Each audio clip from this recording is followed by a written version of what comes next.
दोस्तों गणित के इंपॉर्टेंट प्रश्न है, वीडियो को अंत तक जरूर देखिएगा।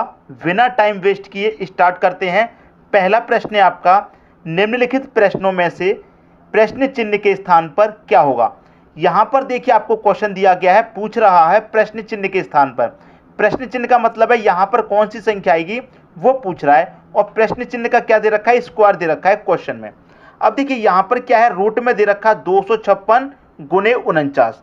तो इसका अगर मैं रूट सॉल्व करूंगा तो 256 का वर्गमूल निकालेंगे दोस्तों, कितना होता है, आप कहेंगे सर 16 होता है। ठीक है, 256 का स्क्वायर रूट निकाल लिया। 49 का स्क्वायर रूट निकालेंगे, कितना होता है दोस्तों, स्क्वायर रूट होता है 49 का 7। बीच में गुने का साइन था, गुना दे दिया। प्लस 19 का क्या दे रखा है, स्क्वायर। तो 19 का स्क्वायर करेंगे, कितना होता है, 361 होता है। प्लस कितना दे रखा है, 11, बराबर दे रखा है क्वेश्चन मार्क का स्क्वायर। ठीक, इतनी बात। अब देखिए इसको सॉल्व करते हैं। 16 का मल्टीप्लाई 7 से दे रखा है, तो 16 सत्ते कितना होता है, 112। 16 का 7 से मल्टीप्लाई किया 112, प्लस कितना है 361 है, प्लस आपका 11 है, बराबर क्वेश्चन मार्क का क्या है दोस्तों, स्क्वायर है। ठीक है, अब ये सभी संख्याएं प्लस में है तो सभी को जोड़ लेंगे। जोड़ेंगे सभी को, कितना आएगा, 1 और 1 2, 2 और 2 कितना, 4 आ जाएगा।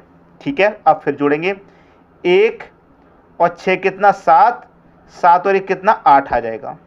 फिर जोड़िए, यहाँ तो 2 थी गिन ली, यहाँ पर क्या है 3, 3 और 1 कितना, 4। सभी प्लस की संख्याओं को जोड़ा, कितना आ गया, 484, बराबर में क्या है, क्वेश्चन मार्क का स्क्वायर। अब आपसे जो पूछा है वो प्रश्न चिन्ह का मान पूछा है, प्रश्न चिन्ह के स्क्वायर का मान नहीं पूछा। तो यहाँ से अगर आप जब स्क्वायर को हटाएंगे तो इसके ऊपर क्या लग जाएगा, रूट लग जाएगा, आपको मालूम है। ठीक है, अब 484 का आप स्क्वायर रूट निकालेंगे, कितना होता है, 22 होता है, और क्वेश्चन मार्क की वैल्यू फिर आपकी कितनी आ गई, 22 आ गई। यही मान आपसे पूछा गया था कि क्वेश्चन मार्क के स्थान पर क्या आएगा, 22 आ जाएगा। बी ऑप्शन हो गया आपके प्रश्न का दोस्तों सही आंसर। उम्मीद करता हूं सभी को प्रश्न अच्छे तरीके से समझ में आ गया होगा। अब देखेंगे अगला प्रश्न। अगला प्रश्न है, 4 घंटियां एक निश्चित समय पर एक साथ बजती हैं, इसके बाद वे 6, 8, 10 और 12 सेकंड के अंतराल पर बजती हैं, तो कितने मिनटों के बाद वे पहली बार पुनः एक साथ बजेंगी। कितने मिनटों के साथ दोस्तों एक साथ बजेंगी, ये पूछ रहा है। तो आपको जो दे रखा है वही आपको करना है। 6, 8, 10, 12 दे रखा है, तो 6, 8, 10 और 12 का क्या करेंगे आप दोस्तों, एलसीएम ले लेंगे। अब एलसीएम लेने के लिए दोस्तों मैं आपको कोई भी ट्रिक नहीं बताऊंगा, कोई भी ट्रिक, क्योंकि ट्रिक मैं आपको बताऊंगा, ट्रिक आप भूल जाएंगे। और सबसे आसान जो तरीका होता है एलसीएम निकालने का वो होता है बेसिक मेथड। 6, 8, 10, 12 का दोस्तों आपको एलसीएम निकालना है, तो बेसिक तरीके से देखिए कितनी जल्दी निकालेंगे। 2 से कटाएंगे 3 बार, 4 बार, 5 बार, 6 बार। ठीक है, फिर 2 से कटाएंगे, 3 नहीं कटेगा, ये कट जाएगा, ये नहीं कटेगा, ये कट जाएगा। अब फिर 2 से कटाएंगे, ये नहीं कटेगा, ये कट जाएगा, ये नहीं कटेगा, ये भी नहीं। अब देखिए 3 से कटा लीजिए, ये कट गया, ये नहीं कटेगा, ये भी नहीं कटेगा, ये कट गया। अब 5 से कटा लीजिए दोस्तों, सब कट गया। ठीक है, सभी का मल्टीप्लाई कर दो, 2 दूने का 4, 4 दूने का 8, 8 त्रिक का 24, 24 का मल्टीप्लाई 5 से कर देंगे, 24 पच्चे 120। एलसीएम कितना निकला, 120 आपका एलसीएम निकला। तो देखिए मैंने यहाँ पर आपको कोई ट्रिक नहीं बताई, एलसीएम निकालने का जो बेसिक तरीका होता है उसी से मैंने एलसीएम निकाला है। और मैं यही रेकमेंड करूंगा कि आप लोग भी इस बेसिक तरीके से ही अगर एलसीएम निकालेंगे तो ज़्यादा अच्छा रहेगा, कभी गलत भी नहीं होगा और कभी भूलेंगे भी नहीं आप। ठीक है, सभी का मल्टीप्लाई कर दिया, एलसीएम आ गया 120। तो यहाँ पर प्रश्न में क्या कहा गया था कि वे पहली बार पुनः एक साथ कब बजेंगी। 120 एलसीएम निकल के आया है, तो इसका मतलब क्या है, 120 सेकंड के बाद बजेंगी। 120 सेकंड के बाद, तो 120 सेकंड का मतलब दोस्तों क्या है, 2 मिनट। सीधा सीधा आपको पता है 2 मिनट होगा, क्योंकि 60 सेकंड का 1 मिनट होता है, तो 120 सेकंड का क्या हो जाएगा, 2 मिनट। तो 2 मिनट के बाद वो एक साथ बजेंगी। पहला ऑप्शन हो गया आपके प्रश्न का सही आंसर। उम्मीद करता हूं दोस्तों सबकी समझ में आ गया होगा। अब देखेंगे अगला प्रश्न। अगला प्रश्न है, 1000 से छोटी ऐसी कितनी संख्याएं हैं जो 21, 35 तथा 63 से पूरी तरह विभाजित हों। ठीक है, 21, 35 और 63, तो क्या क्या है, 21, 35 और 63। बेसिक तरीके से आप इनका क्या करिए दोस्तों, एलसीएम निकाल लीजिए, बिल्कुल बेसिक तरीके से। तो 2 से तो कोई भी संख्या नहीं कट रही, तो रहने देते हैं। 3 से कटेगी तो 3 से कटाएंगे, 3 सत्ते 21 कटेगा, 35 3 से नहीं कटेगा, 63 कटेगा 21 बार में 3 से। ठीक है, अब फिर देखिए 3 से हम कटाएंगे तो 7 नहीं कटेगा, 35 भी नहीं कटेगा, 21 कट जाएगा 3 से 7 बार में। ठीक है, अब 3 से कुछ भी नहीं कट रहा, 7 से कटेगा 1 बार में, 7 से 35 कटेगा 5 बार में, 7 से 7 कटेगा 1 बार में। अब 5 से कटा दीजिए, कट गया, मल्टीप्लाई कर लो, 3 त्रिक 9, 9 का मल्टीप्लाई 7 में करेंगे 9 सत्ते 63, और 63 का मल्टीप्लाई दोस्तों कितने से करेंगे 5 से। 63 का मल्टीप्लाई कितने से करेंगे दोस्तों, यहाँ पर हम इधर लिखते हैं 63 का मल्टीप्लाई कितने से करेंगे 5 से। 5 त्रिक का कितना हो जाएगा 15 का 5 कैरी का 1, 5 छिक्के 30 कैरी का 1 31। तो आपका जो एलसीएम निकल के आया है वो निकल के आया है दोस्तों 315 एलसीएम। क्लियर, एलसीएम कितना आ गया 315। यहां तक किसी को कोई डाउट नहीं होगा, सभी का हमने मल्टीप्लाई किया, एलसीएम निकल के आ गया 315 आपका। अब आपसे क्या पूछा गया है, 1000 से छोटी संख्याएं 1000 से कम होनी चाहिए, जो 21 से भी कटे, 35 से भी और 63 से। ठीक है, तो देखिए जो एलसीएम आया है वो 21 से भी कटेगा, 35 से भी और 63 से भी। 315 इन तीनों से कटेगा। 300 के 15 के बाद में और दूसरी संख्या कौन सी होगी जो इन तीनों से कट जाए, तो 315 के मल्टीपल में ही होगी। तो अगर मैं 315 का मल्टीपल यहाँ 2 से करूंगा तो कितना हो जाएगा, 315 का डबल 630 हो जाएगा। तो 630 भी दोस्तों 21 से कटेगा, 35 से और 63 से। अब मैं क्या करूं दोस्तों, 630 हो गया, अब मैं क्या करूं आगे और चेक करूं, क्योंकि मुझे कहां तक चेक करना है 1000 से कम तक, 1000 से ऊपर नहीं होना चाहिए, 1000 से कम तक। अगर मैं 315 का मल्टीप्लाई यहाँ 3 से कर दूं तो कितना हो जाएगा दोस्तों, ये हो जाएगा 945। कितना हो जाएगा 945। तो 945 अभी 1000 से छोटी है, ऊपर तो नहीं है, 1000 से कम है। तो देखिए 21 35 63 से 315 कटेगा, 630 भी कटेगा, 945 भी कटेगा। तो ये 3 संख्याएं हैं 1000 से कम, जो 21 से भी कटेगी, 35 से भी और 63 से भी। कितनी संख्याएं दोस्तों, 3 संख्याएं हैं। पहला ऑप्शन हो जाएगा आपके क्वेश्चन का सही आंसर। उम्मीद करता हूं सभी को प्रश्न बहुत अच्छे से दोस्तों समझ में आ गया होगा। अब देखेंगे अगला प्रश्न। अगला प्रश्न है दोस्तों, इस प्रश्न को थोड़ा बारीकी से जरूर समझिएगा। सबसे बड़ी संख्या क्या है ये पूछ रहा है। क्वेश्चन दे रखा है 3√2, 3√7, 6√5, 2√20। कोई भी संख्या देखिए रूट से जब बाहर होती है तो उसका मतलब क्या होता है वो जान लीजिए।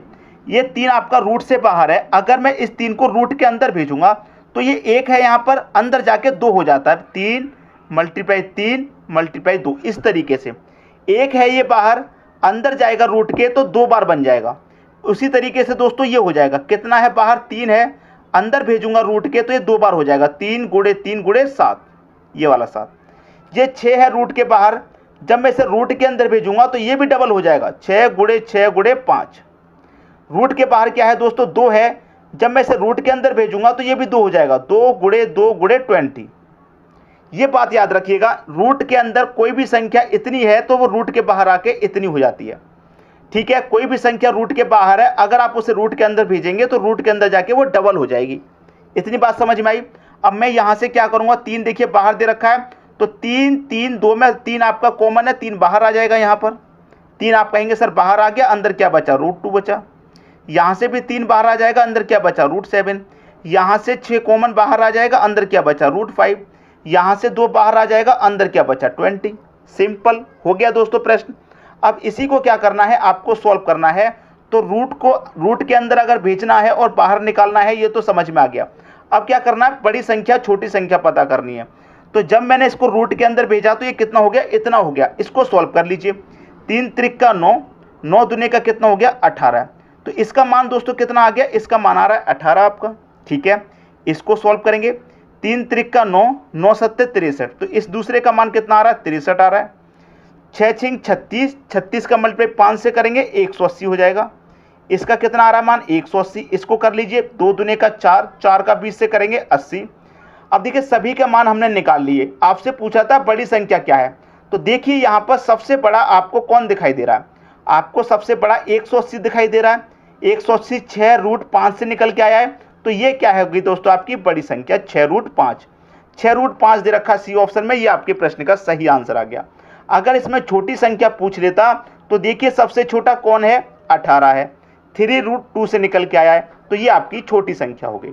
तो उम्मीद करता हूं कि आज के बाद इन प्रश्नों में आप कभी भी गलती नहीं करेंगे। अब देखेंगे अगला प्रश्न।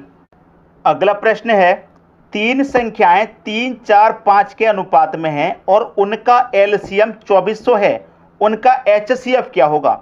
देखिए दोस्तों, आपके पास तीन अनुपात हैं, 3, 4, 5, ठीक है।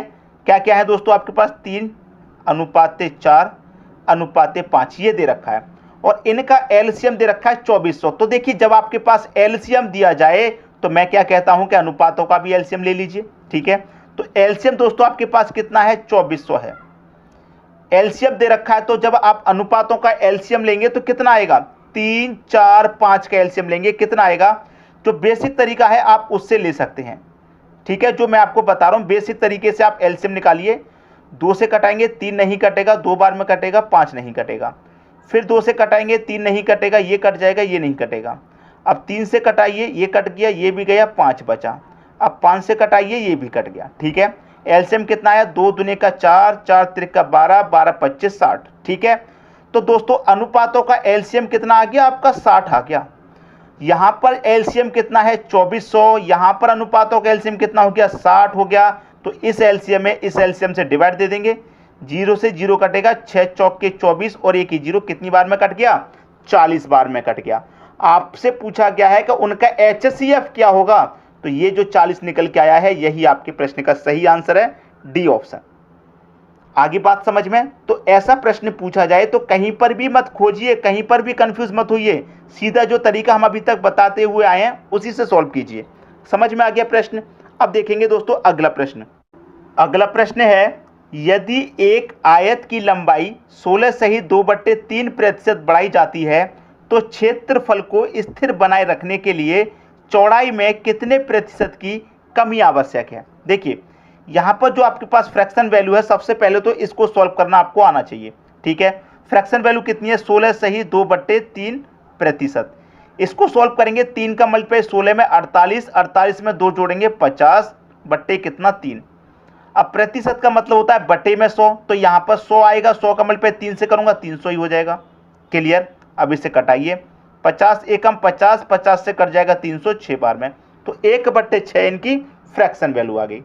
क्लियर हुई दोस्तों बात, यहाँ तक किसी को कोई डाउट नहीं होगा। अब यहाँ पर मैं लिखूँ लंबाई गुणे चौड़ाई बराबर क्या होता है, एरिया, मतलब क्षेत्रफल होता है, ठीक है। लंबाई दोस्तों कितनी है आपकी, 6 है। चौड़ाई कितनी है, लंबाई में 1 जोड़ देंगे, क्या हो जाएगी दोस्तों, चौड़ाई। चौड़ाई कितनी है दोस्तों आपकी, 7 है। तो 6 सत्ते कितना, 42। आपका जो क्षेत्रफल है वो 42 है। अब प्रश्न में ये कह रहा है क्षेत्रफल को स्थिर बनाए रखने के लिए, जो आपका क्षेत्रफल है उसको तो स्थिर बनाए रखना है, चौड़ाई में कितने प्रतिशत की कमी आवश्यक है। जो क्षेत्रफल पहले है 42, बाद में ही 42 रखना है, क्षेत्रफल में कोई चेंज नहीं करना है, चौड़ाई में चेंज करने के लिए कह रहा है वो, ठीक है। तो चौड़ाई देखिए यहाँ पर क्या है 7, और यहाँ पर अगर मैं 1 का चेंज कर दूं, 1 कम कर दूं, वही तो कह रहा है कि कितने की कमी आवश्यक है। 7 से 1 कम कर दूंगा तो कितना हो जाएगा, ये 6 हो जाएगा। यहाँ पर मैं क्या करूंगा, देखिए यहाँ पर मैंने 1 कम कर दिया, ठीक है, यहाँ पर मैंने 1 कम कर दिया, यहाँ तो कोई दिक्कत नहीं है। यहाँ पर मैं क्या करूँ, 1 अधिक कर सकता हूँ, ठीक है, क्योंकि उसने क्या बोला है, उसने ये कहा है कि क्षेत्रफल को स्थिर बनाए रखने के लिए चौड़ाई में कितने प्रतिशत की कमी आवश्यक है। इस चौड़ाई में मैंने क्या किया, 1 की कमी की। चौड़ाई पहले 7 थी, 6 कर दी, कितने की कमी की मैंने, 1 की। और यहाँ पर मैं क्या करूँगा, 7 6 42 होता है, क्षेत्रफल आपका सही है। तो मैंने कितने की कमी की, चौड़ाई में 1 थी, कितनी कमी, 1 की। कितने पर की, 7 पर की। प्रतिशत में पूछा है तो 100 से मल्टीप्लाई हमें करना होगा। 7 से कटाऊंगा 100 को, कितनी बार में जाएगा, 7 एकम 7, 3 बचेगा 30 हो जाएगा, 7 चौके 28, 2 बचेगा नहीं जाएगा, दशमलव लग जाएगा 20, 7 दूने का 14, 14.2 किस में आ रहा है देख लीजिए, 14.2 बी ऑप्शन में आ रहा है, ये आपका सही आंसर हो गया। उम्मीद करता हूं प्रश्न आप सभी को बहुत अच्छे तरीके से दोस्तों समझ में आ गया होगा। अब देखेंगे अगला प्रश्न। अगला प्रश्न है 1/15 प्लस 1/35 प्लस 1/63 प्लस 1/99 प्लस 1/143। देखिए ऐसे प्रश्न बहुत एग्जाम में पूछे जाते हैं। इनको करने का जो तरीका है मैंने पहले भी बहुत बार बताया है, और अब प्रश्न आ गया तो एक बार और आपसे समझिए। देखिए यहाँ पर 1/15 है, तो जो नीचे वाली संख्या होती है हम क्या करते हैं, उसके फ्रैक्शन करते हैं, ठीक है। देखिए मैं इस 15 को क्या लिख सकता हूँ, 3 गुणे 5 से लिख सकता हूँ, 3 पच्चे 15। मैं इस 35 को दोस्तों क्या लिख सकता हूँ, 5 मल्टीप्लाई 7, 5 सत्ते 35। मैं इस 63 को क्या लिख सकता हूँ, 7 गुणे 9, 7 निन्यानवे का 63। इस 99 को क्या लिख सकता हूँ, 9 मल्टीप्लाई 11। ठीक है, इस 143 को मैं क्या लिख सकता हूँ, 11 मल्टीप्लाई 13। ठीक है, लिख लिया, कोई चेंज नहीं है। यहाँ पर जो 15 है इसको मैंने अलग तोड़ के लिख लिया है। ठीक है, 3 पच्चे 15 होता है, 5 सत्ते 35 होता है, किसी को कोई डाउट नहीं होना चाहिए। अब देखिए मैंने यहाँ पर जो फैक्टर किए हैं उनका अंतर समान आ रहा है कि नहीं आ रहा है, ये देख लीजिए। 3 और 5 का अंतर 2 आ रहा है, 5 7 का अंतर 2 आ रहा है, 7 9 का अंतर भी 2, 9 11 का अंतर 2, 11 13 का अंतर 2। अंतर सभी का क्या आ रहा है दोस्तों, समान आ रहा है। जब अंतर समान आ रहा है तो अब आपको कुछ करना ही नहीं है, आंसर आ गया समझो। देखिए अंतर समान आ रहा है तो क्या ट्रिक रहता है, 1 बाई डिफरेंस। ठीक है, 1 by difference, 1 by first minus 1 by last, ये आपका आंसर है। नहीं आया समझ में, अब भी आ जाएगा। 1 है डिफरेंस, डिफरेंस कितने का है, 2 का है। 1 है ऊपर, 1 लिख लीजिए। फर्स्ट कितना है, फर्स्ट 1 के बटे में 15 को मैंने क्या लिखा, 3 मल्टीप्लाई 5। ठीक है, तो 1 के बटे में दोस्तों कितना आ जाएगा, 3 आ जाएगा। फर्स्ट बताया मैंने, यहाँ क्या लिख रहा फर्स्ट, तो फर्स्ट आपका कितना है 3, माइनस ऊपर कितना है 1, नीचे लास्ट, तो लास्ट में दोस्तों कितना आपका 13 है, तो यहाँ 13 रख लीजिए। बस इसी को तो सॉल्व करना है, आंसर आ गया दोस्तों। देखिए 1/2 है यहाँ पर, मैंने लिख लिया। अब देखिए 3 का 13 का एलसीएम लेंगे, 13 3 का कितना हो जाएगा 39। ठीक है, 3 से 39 को कटाऊंगा 13 बार में, 13 का 1 मल्टीप्लाई करेंगे 13, माइनस 13 से कटाऊंगा 39 को 3 बार में, 3 का मल्टीप्लाई 1 में करूंगा 3, 1/2। 13 में से 3 जाएगा 10 बचेगा, बट्टे में कितना 39। 2 से मैं 10 को कटा दूंगा 5 बार में, आंसर कितना आ गया 5/39। ये आपके प्रश्न का दोस्तों सही आंसर आ गया 5/39। पी ऑप्शन में दे रखा है, बिल्कुल सही आंसर हो जाएगा और आप सभी लोगों को भी बहुत अच्छे तरीके से समझ में आ गया होगा। ठीक है दोस्तों, बात समझ में आ गई। अब देखेंगे अगला प्रश्न। अगला प्रश्न है 2/3, 4/5, 6/4 का HCF क्या है। देखिए दोस्तों, जो आपसे पूछा गया है वो आपको निकालना है ऊपर वाली संख्याओं का। जैसे यहाँ पर HCF पूछ रहा है तो ऊपर वाली संख्याओं का आप HCF निकालेंगे। अगर LCM पूछा जाए तो ऊपर वाली संख्याओं का LCM, याद रखिएगा। ठीक है, जो पूछा जाता है वही आप ऊपर वाली संख्या का निकालते हैं। तो HCF पूछा जा रहा है तो ऊपर वाली संख्याओं का HCF निकालिए। तो ऊपर वाली संख्याओं का HCF क्या हो जाएगा, 2 से 2 भी कटेगा, 2 से 4 भी कटेगा, 2 से 6 भी कटेगा, तो HCF तो 2 हो गया। ठीक है, नीचे वाली संख्याओं का LCM निकालेंगे। तो नीचे वाली संख्याओं का LCM निकालेंगे, नहीं निकालना आता तो मैंने अभी तरीका बताया है, जो तरीका है आपका, जो बेसिक तरीका है उससे निकालिए। ठीक है, 2 से कटाइए, नहीं कटेगा, 2 बार में कटेगा। फिर 2 से कटाइए, नहीं कटेगा, नहीं कटेगा, ये कट गया। 3 से कटाइए, कट गया। 5 से कटाइए, कट गया। 5 त्रिक का 15, 15 दूने का 30, 30 दूने का 60।